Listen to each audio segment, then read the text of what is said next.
अपना उद्देश्य जब भगवत प्राप्ति बन जाता है तो ज्यादा बुद्धि नहीं लड़ानी पड़ती, उससे फिर वही कर्म बनने लगते हैं जो प्रभु की प्रसन्नता का हेतु होते हैं, जो हृदय की शांति का हेतु होते हैं, जो हमें मोक्ष पदवी अर्थात द्वंद्वातीत अवस्था को प्रदान करने वाले होते हैं।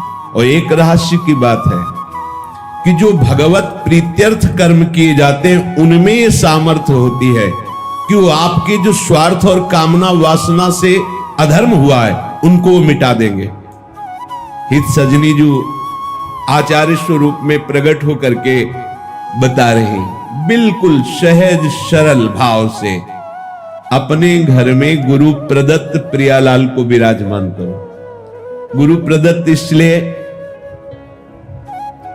मनमानी प्रभु की छवि भी विराजमान करके आप उनमें भाव और भाव भरी उपासना पद्धति नहीं प्रकट कर पाएंगे, इसलिए गुरु प्रदत्त है। गुरु प्रदत्त उपासना, उपास्य देव मंत्र और जो पद्धति बताई गई है इसकी बड़ी महिमा है। मनमानी उपासना और गुरु प्रदत्त उपासना में बड़ा अंतर है। जो गुरु नाम देता है वो शबीज होता है, वो जगा हुआ होता है, उपासक के हृदय में जाकर के अपना प्रभाव दिखाता है, इसलिए गुरु महिमा है।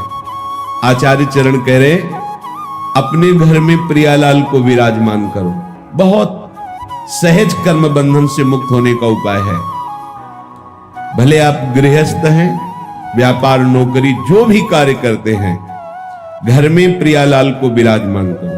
पहले हृदय में बात बैठा लो, इस घर के मालिक प्रियालाल, मेरा परिवार, ये भाव हटाओ, ये प्रियालाल के सदस्य और मैं इन सदस्यों सहित प्रियालाल का सेवक। बैठा लो, स्वामी नहीं, मैं इस घर का स्वामी, मैं परिवार का स्वामी, मैं परिवार को चलाने वाला। बस अब जो कर्म करोगे उद्देश्य गलत हो गया, अब ये सब बंधन कारक हो जाएगा। घर में प्रियालाल को विराजमान करने का मतलब है ठाकुर हुए प्रियालाल, स्वामी हुए प्रियालाल, हम सेवक और ये स्वामी के सदस्य।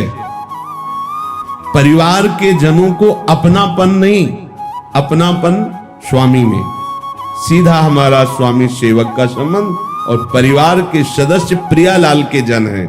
इस भाव से उनकी सेवा के निमित्त से जो भी कर्म किए जा रहे हैं वो तो सेवा है ही, पर घर में भी सेवा पद्धति का विस्तार करें। तांबूलम क्वचिदर्पयामि चरणौ संवाहयामि क्वचिन मालाद्यै परिमण्डे क्वचिदहो संवीजयामि क्वचित् कर्पूरादि सुवासितं क्वच पुनः सुस्वादु चाम्भोमृतो पायाम्येव गृहे कदा खलु भजे श्रीराधिका माधवौ। गृहे अपने घर में विराजमान कर श्री राधा माधव को मंगला से सेवा प्रारंभ करें। सूर्य उदय होने के पहले तक 4 बजे और सूर्योदय के बीच में यदि आप यहां विराजमान हैं और आपके श्री जी वहां विराजमान घर में, तो यही मंगला का चिंतन करो। श्री जी 10-20 नहीं, यहां भावना की और फिर जब यहां से गए तो उनको मंगला उत्थापन किया, थोड़ा पद गायन किया, फिर स्नान आदि, फिर श्रृंगार आदि, कुछ समय बीच का ऐसा अवसर निकालो अपनी श्री जी की सेवा का भी, जो अपने घर में, यहां वृंदावन धाम में यहां बैठे परम सेवा 8 पहर हो रही, पर जो अपने अपने घरों में विराजमान किए दूर देशों में भी है, उनको यही पद्धति अपनानी है। जैसे अपने लोग करते हैं, चलो इतना विशाल न करके तो सूक्ष्म कुछ मिनट में श्री जी की मंगला कर लिया, 1-2 पद सुना दीजिए। आज अति राजत दंपति घोर नंद के लाल हरियो मन मोर, आज प्रभात लता मंदिर में आज तो जुवती। ऐसे ये प्रातः कालीन सुरत प्रेम के रस भरे पद हैं, इनको सुनाए, फिर श्री जी को स्नान कराई, जिससे नाम सेवा है, स्नान कराइए और सुंदर सुंदर चंदन घर्षण करके श्री जी की पत्रावली कीजिए, श्री जी को भोग पवाइए, श्री जी को तांबूल पवाइए। भोग लगा रहे, थोड़ी देर पंखा लेकर के ऐसे झल रहे, ऐसे दिनचर्या। जब श्री जी को शयन कराए उनके चरण दाब रहे। अगर 4 फूलों की व्यवस्था हो जाए तो ऐसे फूलों की पंखुड़ियां बिछा दी, नाम को विराजमान कर दिया, भावना किया, प्रिया प्रीतम शयन करे, उनके चरण चाप रहे। हम अपने घर में जब लाडली जी को स्वामी मान लेंगे तो जितने भी कर्म हो रहे हैं वो सब उनके निमित्त से माने जाएंगे। सेवा, व्यापार, नौकरी, कर्म बंधन से मुक्त होने का सहज उपाय। अपने घर में जो ठाकुर विराजमान उनको मालिक मानिए। अगर आप नौकरी करते हैं तो महीने में जो पेमेंट आती है वो पहले उनके सामने रखिए। ये महीने भर की सेवा का, हाँ बिल्कुल, सुबह जाइए, शाम के आइए, प्रणाम कीजिए। इतनी देर आपकी सेवा के निमित्त से जो कर्म हुए, हे लाडली लाल आपके चरणों में समर्पित। प्रतिपल आप देखना, कोई भी विघ्न ऐसी उपासना करने वालों के यहां अपना अधिकार नहीं कर सकता। बुरा प्रारब्ध भी अधिकार नहीं जमा सकता, क्योंकि वो घर लाडली लाल का है। देखो पूरी लंका जल गई, विभीषण का घर झुलसा भी नहीं। क्यों? क्योंकि उसमें प्रभु का नाम विराजमान। दीवालों में नाम अंकित किए हुए, उनमें प्रभु का भक्त रहता है। जहां नाम कीर्तन होता है, नाम कीर्तन का बड़ा प्रभाव है। सबको अपने घर में नाम कीर्तन करना चाहिए, बहुत मंगल होगा, बहुत मंगल। 10 मिनट ही सही, परिवार के 4 सदस्य बैठकर यदि नाम कीर्तन करोगे तो परिणाम देख लेना। हमारे जो वो कर्म हमें नष्ट करने के लिए तैयार बैठे हैं, उनको नाम कीर्तन रूपी महान कर्म नष्ट कर देगा। यदि हम अपनी केवल स्वार्थ बुद्धि से, इसमें बहुत सूक्ष्मता से देखा जाता है। जैसे गृहस्थ में अतिथि सत्कार, साधु सत्कार की बड़ी महिमा है, करना ही चाहिए। यदि आप गृहस्थ हैं, आपके घर के दरवाजे पर कोई भिक्षुक आता है तो आप उसकी अवहेलना नहीं कर सकते। ए चल, ऐसा नहीं। अगर ऐसा किया तो उसके जितने दुष्कृत हैं वो सब वहीं छूट जाएंगे। शास्त्रीय सिद्धांत है। मृदु वचन बोलिए, राधे श्याम कहिए, क्या आज्ञा है। अब वो जो मांग रहा है, अगर आपके पास सामर्थ्य है तो दे दीजिए, नहीं दैन्य होकर उत्तर दीजिए, राधे श्याम हमारी सामर्थ्य नहीं है, आप पधारिए, आगे कहीं मांग लीजिए। ऐसा आप वहां गलत भावना करके, ए भिखारी है चल भाग यहां से, बिल्कुल ऐसा नहीं, बिल्कुल ऐसा नहीं। गृहस्थ धर्म में सबसे बड़ी सावधानी अतिथि सत्कार है। कोई भी, भले कोई पाखंडी आया है, आप दरवाजा मत खोलिए, पर बाहर से राधे श्याम, वो कुछ भी बोल रहा है, हाँ हम तुम्हें 2 रोटी दे सकते हैं, अगर आप नहीं तो हमारे पास आगे धन की व्यवस्था या और जो आप मांग कर रहे हैं हम नहीं दे पाएंगे, आप जल पी लीजिए, आप रोटी ले लीजिए। वो भी घर में जब कोई पुरुष सदस्य हो तो गेट खोलिए, नहीं तो ऐसी व्यवस्था रखिए कि गेट के अंदर से ही दे दीजिए। सावधानी, समय का जैसा स्वरूप होता है वैसी ही मर्यादा कर रखनी चाहिए। जैसे जानकी जी अकेले पर्णकुटी में, तो लक्ष्मण जी ने रेखा खींच दी थी कि इसके बाहर मत जाना, अंदर से ही, अगर कोई प्रश्न उत्तर हो तो अंदर ही करना, इस रेखा को कोई पार नहीं कर सकता।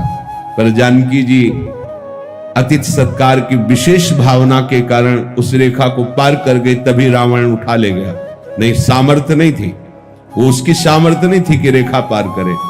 ऐसा समय का है। अगर आपको ऐसा लगता है कि घर में कोई सदस्य नहीं पर अतिथि आया हुआ है तो आप बाहर, राधे श्याम, आपको अगर रोटी चाहिए तो दे सकते हैं, अन्यथा प्रणाम। कटु वचन बोलकर तिरस्कार करके भगाना मानो उसके पापों को स्वीकार करना। दूसरी बात, जैसे कोई संत आया है, आप जिसका परिचय भी जानते हैं, आप आदर पूर्वक उससे बैठाला, मृदु शब्दों का प्रयोग किया और 4 लोगों को बताते कि हमारे घर में संत आते हैं तो हम ऐसा ऐसा ऐसा करते हैं, उससे आपके अभिमान को सुख मिलता है। अब ये कर्म कल्याणकारक नहीं रहा, ये बंधन कारक बन गया। ध्यान दीजिए, जो हम चार लोगों से कहकर बड़ाई पाने की इच्छा से अपने कर्मों को प्रकाशित करते हैं, तो बड़ा सात्विक कर्म किया हुआ भी वो बंधन कारक बन जाता है और प्रायः अहंकारी पचने नहीं देता। हम वृंदावन में गए थे, इतने का भोग लगाया था, इतना बिहारी जी को भोग लगाया, इतने संतों को पवाया, ऐसा किया वैसा, ये अहंकार का पोषण हो रहा है। अब वही कर्म तुम्हारे बंधन, शुभ बंधन जैसे अशुभ बंधन, ऐसे शुभ बंधन कारक बन गया। तो इसमें जो सम्मान की, स्वार्थ की, अहंकार की भावना से कर्म किया जाता है, वो यज्ञार्थ कर्म नहीं होता, चाहे जितना बड़ा कर्म हो। जैसे शास्त्रों में पाया गया है कि यदि अपने कल्याण के लिए गुरुजनों से, संत महापुरुषों से सभा में प्रश्न किया जाए, तो प्रश्नकर्ता और उत्तर देने वाला दोनों पवित्र होते हैं। पर यदि उसके मन में प्रवक्ता के प्रति परीक्षा के लिए, या ये सभा जाने कि मैं बहुत बड़ा साधक हूं, देखो मैं किस कोटि का प्रश्न करता हूं, सभा मेरा आदर दृष्टि रखे, हमारे ऊपर सम्मान करे, ये यज्ञार्थ नहीं हुआ। इसमें दोनों की पवित्रता वाली बात नहीं आएगी। तो साधक को छोटी छोटी अपनी वृत्तियों को भगवत समर्पित करने पर ही कार्य बनेगा। हम एक एक वृत्ति के द्वारा जो चेष्टा करे वो भगवत समर्पित, मुक्त संगहा समाचर, किसी भी व्यक्ति वस्तु स्थान में तुम्हारी आसक्ति नहीं होनी चाहिए। संग तो केवल भगवत प्रेमी महात्माओं के लिए ही आदेश किया गया कि उनका संग करे, अन्यथा ना। असंग एकश्चरण रहस चित्त मनंत ईसे, अगर संग की बात आई तो युंजीत तदवृत्ति साधु सुचेत प्रसंगा, जिनका चित्त निरंतर भगवत प्रसंग में रमण करता रहता है, ऐसे साधुओं का संग करे, नहीं तो असंग रहे। जित संग दोषा तभी हो सकता है जब महात्माओं का संग हो, भगवत प्रेमी महात्माओं का संग हो, और सबसे असंग हो करके भगवत प्रीत्यर्थ तत्सुख भावना से कर्म किया जाए, यज्ञार्थ कर्म किया जाए, तो बड़े आनंद पूर्वक जीवन व्यतीत करते हुए वो भगवान को प्राप्त हो जाएगा। आपके पास जो भी सामग्री हुई भगवत प्रदत्त है। भगवान कह रहे, यदि तुमने उस सामग्री में हिस्सा नहीं लगाया तो यो भुंगते स्तेन एवशाह, वो चोर है, उसे मैं दंड देता हूं। ये मत समझो कि तुम्हें जो सामग्री मिली केवल आपकी ही है। जब रसोई में अन्न बनता, एक रोटी पहले गौग्रास बनती थी, अब कुत्ता ग्रास बनता होगा, गौग्रास तो बनता नहीं। कैसे? गौ है नहीं तो ग्रास कहां पाओगे? कहां गौ है? कैसा कलयुग का, जहां गाय मूत्र त्याग करती थी, वो तीर्थों के समान पवित्र स्थान हो जाता था। गौ में धर्म वास करता है।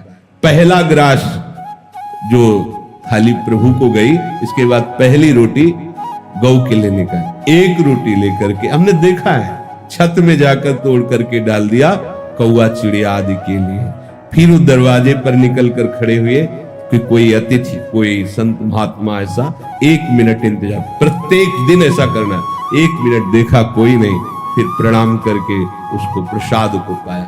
जो भी तुम्हारे पास संपत्ति है उसमें हिस्सा लगाना पड़ेगा। जैसे किसान आदमी, बड़ा पाप होता है किसानी में, बहुत से जीव मरते हैं, बहुत से कटते हैं जीव।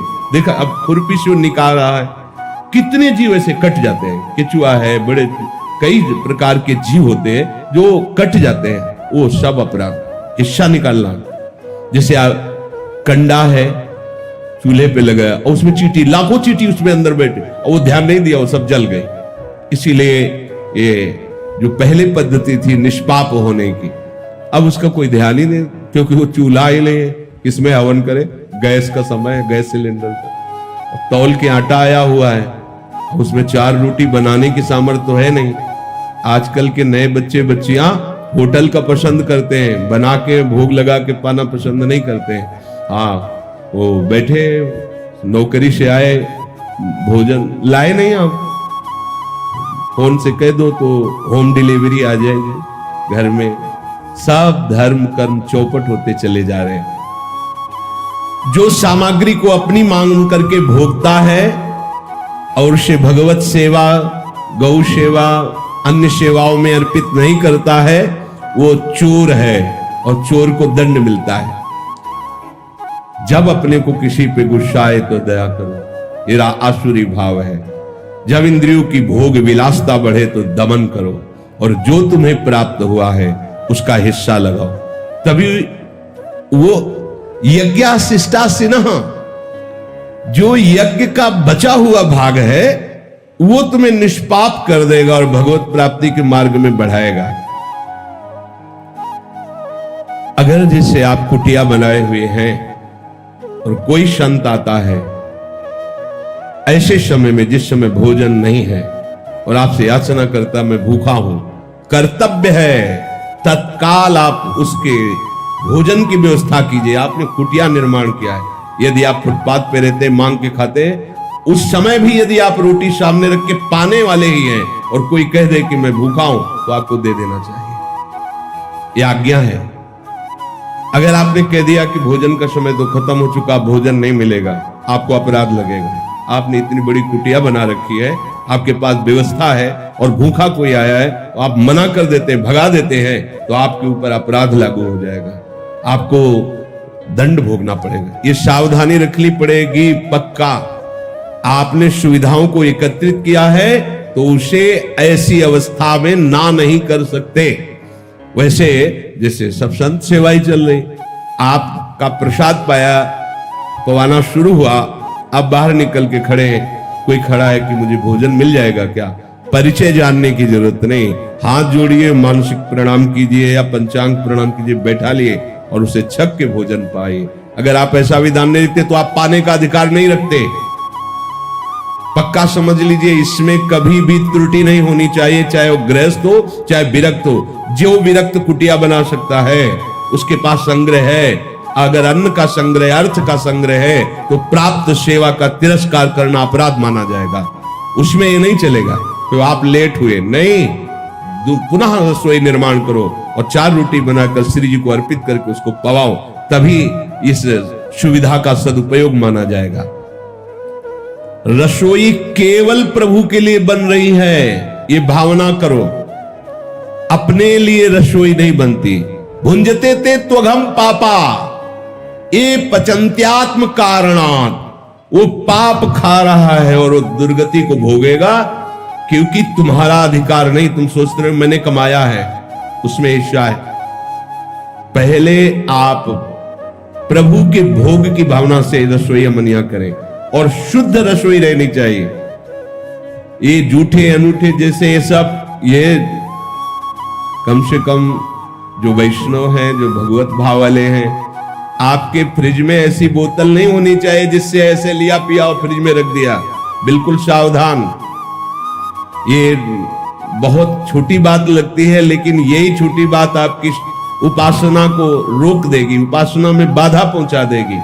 ऐसे तो जल उस बोतल से पियो ही मत जो फ्रिज में रख, निकालो, श्री जी को अर्पित करो या नाम लेकर के, तब स्वयं एक बूंद पानी अमनिया मत पियो। मान लीजिए, हमारी बात मान, देखो, भुंजते ते त्वघम पापा, जो स्वयं पाते हैं वो पाप पाते हैं। संपूर्ण सृष्टि भगवान की है।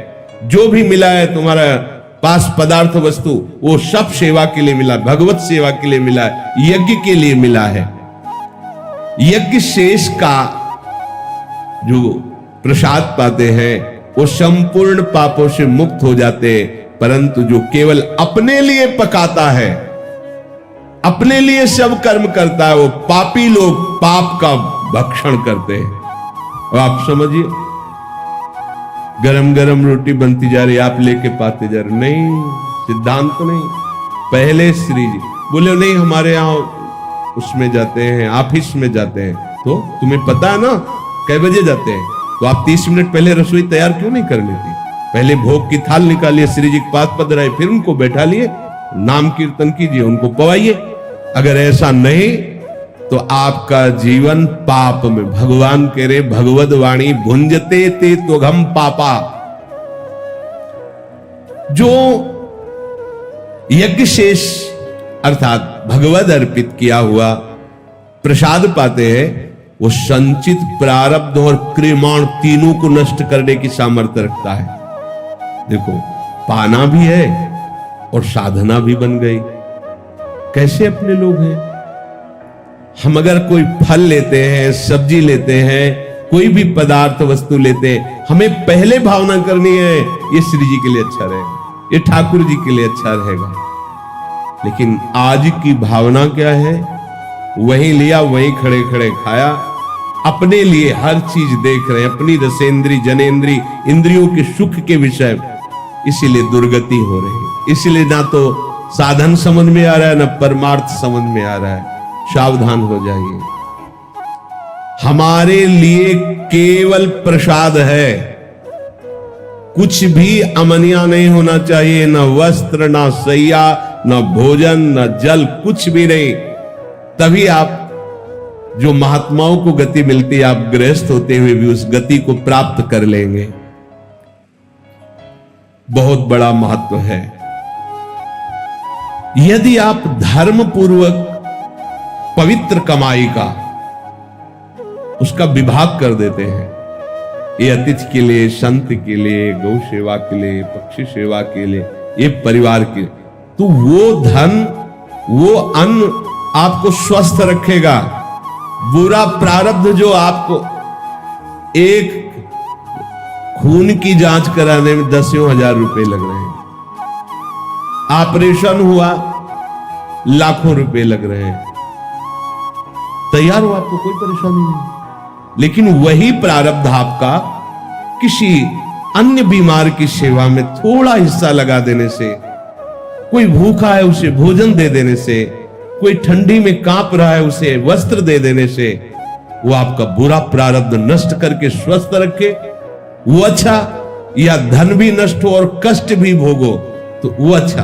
पर आज का प्राणी वर्तमान में इतना भोगाशक्त है कि वो त्याग शब्द जानता ही नहीं। वो अगर कहीं कुछ दान देने की भावना भी आती है तो वो चाहता है कि पूरी मीडिया में हमारा प्रचार प्रसार हो, सोशल मीडिया जाने कि कोई भारत में एक दाता है हमारा। एक पंखा देगा तो पंखुड़ी में नाम लिखवा देगा, पूरा पता लिखवा देगा। क्या होगा? क्या होगा? ये बहुत सूक्ष्म बात है। आप जो भी सामग्री आपके पास है उसमें हिस्सा लगना चाहिए। अगर हिस्सा नहीं लगाते हो तो जबरदस्ती छीन लिया जाएगा, दैवी विधान आपको परेशान करके छीन लेगा। तो आपके प्रारब्ध और कर्म तो बकाया ही रह गए और कष्ट भोगना पड़ेगा। और यदि आपने उसे हिस्सा लगा दिया तो वही आपको स्वस्थ रखेगा और कर्मों को भी